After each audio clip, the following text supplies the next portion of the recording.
ஓம் சாந்தி. B.K. Surajbhai அவர்களின் தாரணை வகுப்பு, மே 7, 2025. நாம் சர்வசக்திவான் தந்தையின் குழந்தைகளாவோம். சர்வசக்திவானின் குழந்தைகள் சக்தியில்லாமல் இருப்பது நன்றாக இருக்கிறதா? உண்மையில் நாமும் மிகுந்த சக்தி வாய்ந்தவர்களாவோம். மாஸ்டர் சர்வசக்திவான்களாவோம். நம்மிடம் பரமாத்ம சக்திகள் இருக்கின்றன. நமது எண்ணங்களுக்கு மிகுந்த சக்தி இருக்கிறது. ஆனால் நாம் சுப சிந்தனை செய்யவில்லை என்றால் மாயை நம்மை தொந்தரவு செய்கிறது. ஓர் அழகான நினைவில் தன்னைத்தான் பிஸியாக வைத்துக் கொள்வோம். 8 சக்திகளை பற்றி நினைவு செய்வோம். இன்னும் பல சக்திகளும் இருக்கின்றன. அவற்றை சிந்தனை செய்து கொண்டே இருப்போமானால் மாயை நம்மை தொல்லை செய்யாது. எப்போது நாம் நல்ல சிந்தனைகளில் மனதை ஈடுபடுத்தவில்லையோ அப்போது மாயை நம்மை பிஸியாக்கி விடுகிறது. சிந்தனை செய்வோம். நான் மாஸ்டர் சர்வசக்திவான் ஆவேன். சர்வசக்திவான் தந்தை அனைத்து சக்திகளையும் எனக்கு வழங்கி இருக்கின்றார் என்று பயிற்சி செய்வோம். என்னிடம் சகிப்புத்தன்மை இருக்கிறது. எதையும் சகித்து கொள்வது என்ன பெரிய விஷயம்? சுயம் பரமாத்மா தந்த சகிப்புத்தன்மை என்னிடம் இருக்கிறது. எப்படிப்பட்ட சூழ்நிலையையும் அவமானத்தையும் பிறர்களுடைய கடுமையான நடத்தையையும் சகஜமாகவே என்னால் பொறுத்து கொள்ள முடியும்.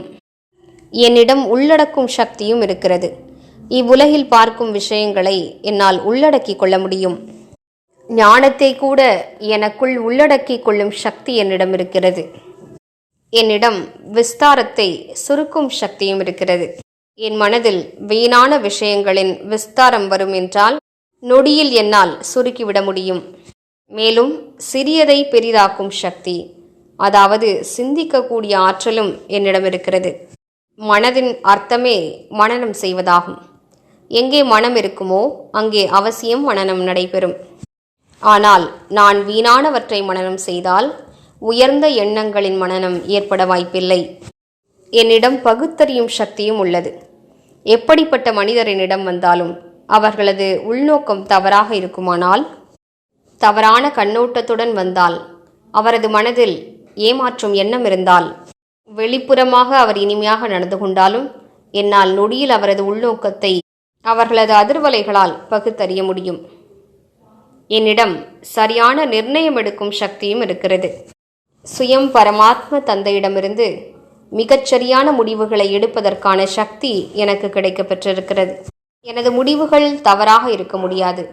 ஏனென்றால் யார் ஆத்ம உணர்வில் நிலைத்திருப்பார்களோ அவர்களது முடிவுகள் எப்போதும் நல்லவையாக சரியானவையாக இருக்கும்.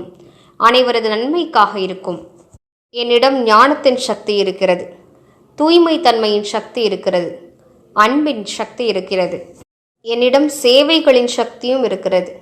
இவ்வாறு பலவிதமான சக்திகள் எனக்கு கிடைக்க பெற்றிருக்கின்றன என்ற நல்ல சிந்தனையில் நிலைத்திருப்போம்.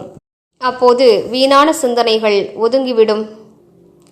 நாம் நல்ல சிந்தனைகளில் மூழ்கியிருப்போமானால், சக்திகளை பற்றி நினைவு செய்து கொண்டே இருப்போமானால் அந்த சக்திகள் நம்மிடம் அதிகரிக்க துவங்கும்.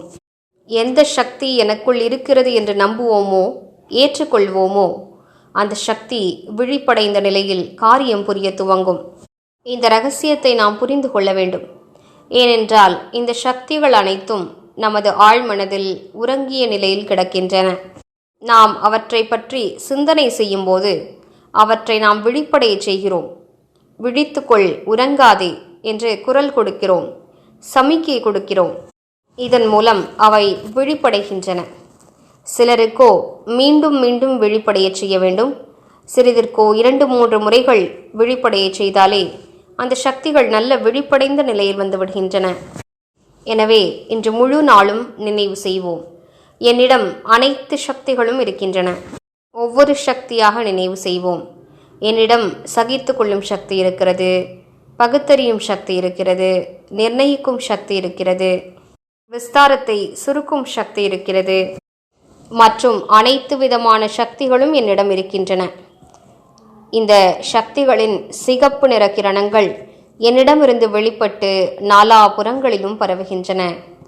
நான் மாஸ்டர் சர்வசக்திவானாக இருக்கின்றேன் என்று பயிற்சி செய்வோம். ஓம் சாந்தி.